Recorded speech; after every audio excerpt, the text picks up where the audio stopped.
ഇടതുപക്ഷ ജനാധിപത്യ മുന്നണി പരാജയപ്പെടുത്തി. പിണറായി വിജയൻ പോലും കുടുംബങ്ങൾ കോടിക്കണക്കിന് രൂപയുടെ സ്വത്തുക്കൾ സമ്പാദിച്ച പിണറായി വിജയനും കമ്മ്യൂണിസ്റ്റ് പാർട്ടിക്കുമുള്ള തിരിച്ചടിയാണ്. അതിലേക്ക് ഈ 5 വർഷക്കാലത്തെ പ്രതിപക്ഷ രാഷ്ട്രീയ പ്രവർത്തനത്തിൽ കേരളത്തിലെ കോൺഗ്രസിനും UDF-നും ഒറ്റക്കെട്ടായി നിന്ന് ഈ കാര്യങ്ങൾ ജനങ്ങളിലേക്ക് എത്തിക്കാൻ സാധിച്ചു എന്നുള്ളതാണ്. അത് തീർച്ചയായും അത് ജനങ്ങൾ ഏറ്റെടുത്തു.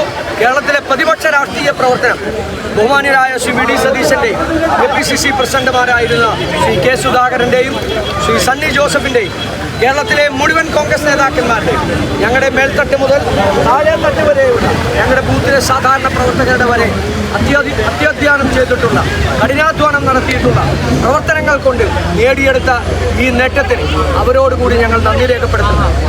അതോടൊപ്പം എന്താഗ്രഹിച്ചാണോ ജനങ്ങൾ ഐക്യ ജനാധിപത്യ മുന്നണിയെ വിജയിച്ചത് ആ ജനങ്ങൾക്ക് ഞങ്ങൾ നന്ദി രേഖപ്പെടുത്തുന്നു. ആ ജനങ്ങൾ ആഗ്രഹിച്ച ഭരണം കേരളത്തിലെ ഐക്യ ജനാധിപത്യ മുന്നണിയുടെ നേതൃത്വത്തിൽ വരുന്ന 5 വർഷക്കാലം ഉണ്ടാകും. അതിനു വേണ്ടിയിട്ട്